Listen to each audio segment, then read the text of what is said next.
Dans cette vidéo, nous allons étudier la puissance des nombres. Donc par exemple, soit un nombre réel A positif, A puissance 2 c'est quoi? Donc A puissance 2, on a vu que c'est A fois. A puissance 3, c'est A fois A fois. A puissance n, où n est un entier, c'est A fois A fois A fois A n fois.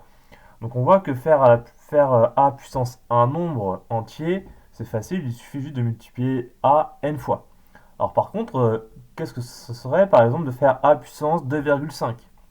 Est-ce que c'est possible? Est-ce que A puissance 3,7 c'est possible? Comment on pourrait le calculer? Donc on va voir ça dans cette vidéo. Donc soit A un nombre réel positif pour tout entier relatif n.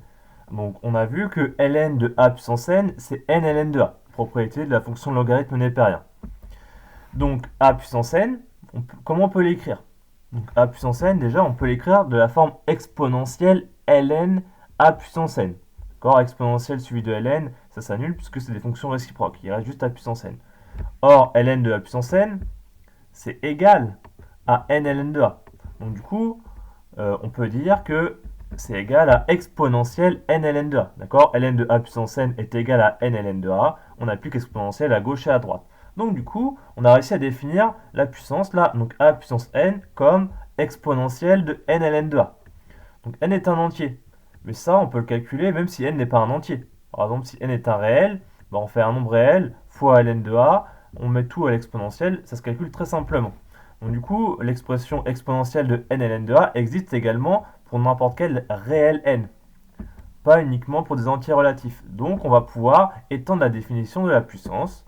Donc pour tout réel A strictement supérieur à 0 et pour tout réel B, A puissance B, on va pouvoir dire que c'est égal à quoi? C'est égal à exponentielle de B ln de A.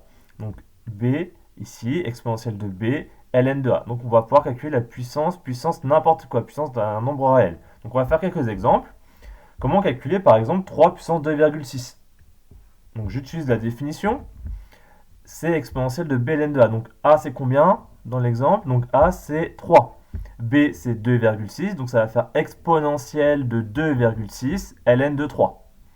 Et donc après on peut calculer ça à la calculatrice et on trouve 17,40. Même chose, 2 puissance 1 tiers. Comment je peux faire pour calculer une puissance de fraction? Donc pas de problème, on utilise la définition. A c'est 2, B c'est 1 tiers. Donc ça fait exponentielle de 1 tiers fois ln de 2.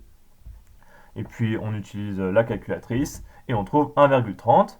Et enfin un dernier exemple, racine de 2 puissance pi. Comment je fais pour calculer ça? Donc j'utilise la définition encore, a égale racine de 2, b égale pi, donc ça va faire exponentielle de pi ln de racine de 2.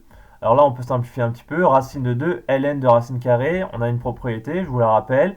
Ln de racine de a, c'est 1 demi de ln de a. Donc du coup, ln de racine de 2, donc a égale 2, ça va faire 1 demi de ln de 2. Donc il y a un 1 demi qui va se mettre devant, donc pi fois 1 demi, ça va faire pi sur 2. Donc on va obtenir exponentielle de pi sur 2, ln de 2. Donc ça permet la propriété de simplifier, d'enlever la racine carrée.